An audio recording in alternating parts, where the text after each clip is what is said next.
Normal ওয়াটারকে যদি আমরা ফ্রিজে রাখি খুব তাড়াতাড়ি এটা জমে যায়, কিন্তু বৈজ্ঞানিক দিক থেকে দেখতে গেলে এই নর্মাল ওয়াটারে যদি আমরা নুন মিশিয়ে ফ্রিজারে রাখতে চাই তা নর্মাল ওয়াটার তো জমে যাচ্ছে, কিন্তু সল্ট ওয়াটার যেটা আছে সেটা একদমই জমছে না। কারণ যেটা সল্ট ওয়াটার আছে সেটা -22°C রাখলে তবেই বরফ জমানো সম্ভব। তো গাইস চলো আজকের এই এক্সপেরিমেন্টটা করা যাক। আজকের একটা বোতলে আমি নর্মাল ওয়াটার রাখবো, একটা বোতলে নুনযুক্ত জল থাকবে। তারপর এই দুটো বোতলকে আমরা ফ্রিজারে রেখে দেবো এবং তারপর দেখবো এই দুটো বোতলের মধ্যে কোন বোতলটা জমে বা কোন বোতলটা জমে না। একটু জল কম আছে, চলো এটাকেই নুন জল বানানো যাক। যতটা জল আছে তার 3 ভাগের 1 ভাগ আমাদের নুন ঢালতে হবে।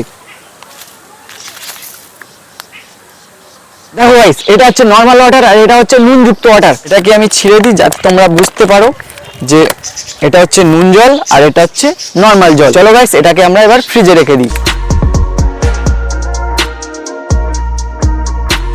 তো এবার আমাদের একদিন অপেক্ষা করতে হবে, একদিনের পর আমরা দেখতে পাবো নুন জল জমেছে কি জমেনি। আমরা ভিডিওটা দেখার আগেই কমেন্ট করো সল্ট ওয়াটার কি সত্যি জমবে না। আর আমাদের এখন একদিন অপেক্ষা করতে হবে। গাইস তোমাদের অপেক্ষা করতে হবে না, অপেক্ষা করতে হবে আমার।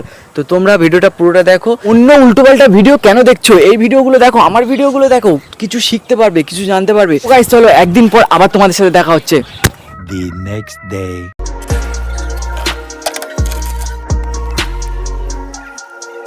গাইস পরের দিন তো ফ্রিজ থেকে বার করে আনলাম, কিন্তু এর ভিতরে কোনটা কোথায় নুন দিয়েছি কোথায় নর্মাল রেখেছি আমার মনে নেই দুটোর ভিতরে। তোমরা তো জানো, তোমরা নিচে কমেন্টে বলো। যেই বোতলটায় প্লাস্টিক নেই সেটা পুরোটাই বরফ জমে গেছে, আর এটাই প্লাস্টিক আছে সেটা দেখো বেশিরভাগটা জল আছে আর অল্প কিছুটা বরফ জমেছে। তোমরা এবার নিচেই কমেন্টে বলো কোনটায় নুন ছিল আর কোনটায় ছিল না, ঠিক আছে? তো চলো গাইস ভিডিওটা এখানেই শেষ করছি, আর তোমাদের সামনে তো রেজাল্ট তোমরা দেখতেই পেলে।